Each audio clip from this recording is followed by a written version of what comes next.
नमस्कार दोस्तों, आप सभी का स्वागत है मेरे इस YouTube channel tech Bunty sir पर। आज का वीडियो सभी बीएलओ साहिबान के लिए बहुत ही महत्वपूर्ण वीडियो है दोस्तों। आप सभी लोगों को पता है कि वर्तमान में जितने भी बीएलओ साहब हैं वो सभी लोग होम टू होम सर्वे पर ध्यान दे रहे हैं और होम टू होम सर्वे के साथ साथ उनको एक रजिस्टर संसाधित करना है। देखिए, अब आपको जो बूथ लेवल रजिस्टर जो मिल रहा है ये कुछ लोगों को मिल चुका है, कुछ लोगों को मिलने वाला है, कई जगह छप रहे हैं विधानसभाओं में और फिर उसके बाद ही आएंगे। बूथ लेवल रजिस्टर तैयार करना बीएलओ सभी एक एक बीएलओ के लिए बहुत ही महत्वपूर्ण है। अब इस बूथ लेवल रजिस्टर में क्या है, शुरुआत कहाँ से होती है, इसके बारे में हम जानकारी लेंगे। अगर आप चैनल पर नए हैं तो चैनल को शेयर करें, सब्सक्राइब करें मेरे भाइयों, और अपने दोस्तों तक पहुँचाएँ, अन्य बीएलओ साहब तक पहुँचाएँ। सबसे पहली बात, ऊपर बूथ लेवल रजिस्टर जो है उस पर क्या है, उस पर विधानसभा निर्वाचन क्षेत्र का नाम, संख्या, बूथ लेवल अधिकारी का नाम, पदस्थापन, मोबाइल नंबर, इसके बारे में जानकारी है। ये आप आसानी से भर दोगे, आसानी से फिल कर दोगे। अब आपको जो स्टेटमेंट 2 भरना है ना, उसके निर्देश दिए गए भाई आपको किस तरीके से भरना है, इसमें क्या क्या मिलेगा, क्या क्या जानकारी रहेगी। तो देखिए, इसमें रिलेशन टाइप होगा दोस्तों, head of the family, husband wife, जो भी नाम है रिलेशन टाइप रहेंगे। अगर आपकी कोई दिक्कत है, आप कोई डिसेबिलिटी है तो उसके बारे में लिखा जाएगा। जेंडर, डीओबी, रिलेशन टाइप, सब कुछ इसमें लिखा जाएगा। नीचे के दिए गए दोनों निर्देश आपको ये बता रहे हैं कि अगर मान लीजिए उसका नंबर जुड़ा हुआ है, इनरोल है वो ऑलरेडी, तो 5 से 14 तक का जो कॉलम है वो आपको ऑलरेडी आपके पास अवेलेबल होगा, और नहीं भरा हुआ है तो 5 से 8 और 10 13 आपको एंटर करने पड़ेंगे। ठीक है, ये निर्देश मैं आपको भरते समय और बता दूंगा। मैं आपको पहले स्टेटमेंट 2 जो है उसे खोल के बता देता हूं कि आप इसमें टोटल देखिए 20 कॉलम है दोस्तों, 20 कॉलम भरने हैं। ये थोड़ा मैं बड़ा हो गया, मैं इसे बिल्कुल बराबर करके आपको 20 के 20 कॉलमों की जानकारी दे देता हूँ।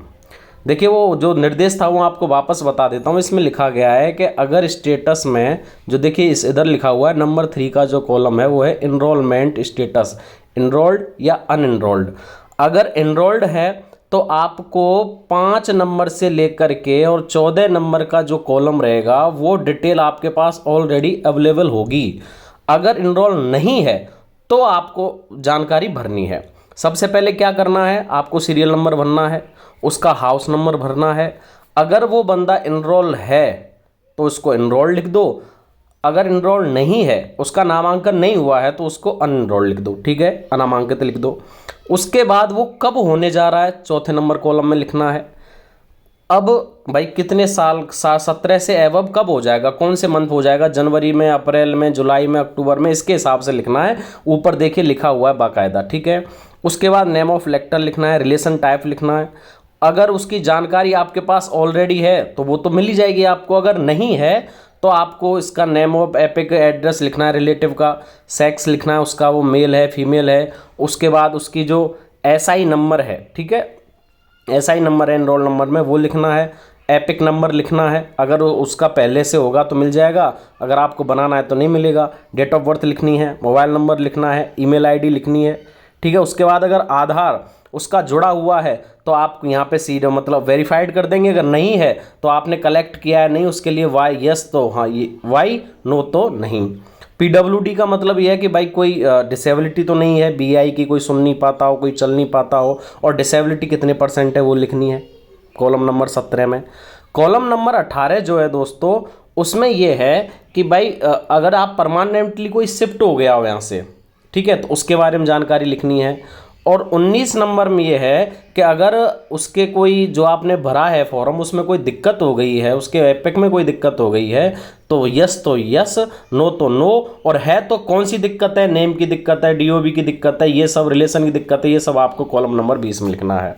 स्टेटमेंट नंबर 2 सबसे महत्वपूर्ण है, जो आपको पूरी जानकारी देगा। क्लियर है, ये स्टेटमेंट 2 हो गया आपका कंप्लीट। इसमें 20 कॉलम है, नंबर 1 से लेकर के 20 तक की पूरी जानकारी मैंने आपको बता दी है। इसके बाद चलते हैं स्टेटमेंट नंबर 3, पार्ट पॉपुलेशन बताता है। इसे बहुत ही नॉर्मल है। इसमें हाउस नंबर पूछ रहा है, फिर मेल कितने फीमेल कितने, मान लो हाउस नंबर 1 है, उसमें चार हैं टोटल, तो 2 मेल 2 फीमेल, थर्ड जेंडर कोई है नहीं, टोटल 4 कर दिया। पीडब्ल्यू पूछना है तो उसमें कोई डिसेबिलिटी है तो मेल है या फीमेल है और टोटल कितने या ट्रांसजेंडर है वो कर देना है। स्टेटमेंट नंबर 9 बहुत महत्वपूर्ण स्टेटमेंट है।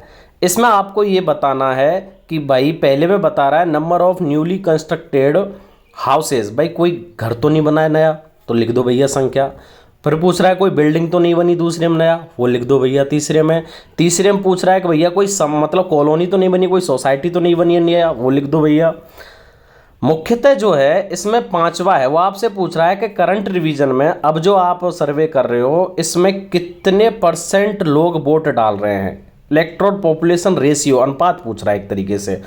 जैसे मेरे टोटल वोटर हैं 539 इंटू 100 बटे कितनी जनसंख्या है, total population at the time.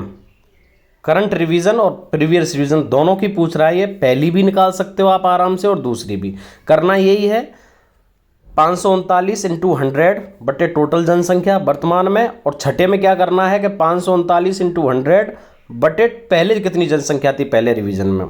तो इस तरीके से दोस्तों मैंने आपको बताया कि आप किस तरीके से अपना रजिस्टर जो है वो संसाधित करोगे, अपने पास रखोगे, कैसे तैयार करोगे। रजिस्टर छप रहे हैं, आप सबके लिए पहुंच जाएंगे, जिनके लिए पहुंच गए उनके लिए काम करना सीखिए, और नहीं पहुंचे हैं तो वो वेट करिए। थैंक यू सो मच सभी BLO साहब को। चैनल को शेयर करें, सब्सक्राइब करें, अन्य दोस्तों तक पहुंचाएं। अगर आप समझ पाएँ कि आप बूथ लेवल रजिस्टर कैसे भरेंगे तो thank you so much. Please subscribe my channel.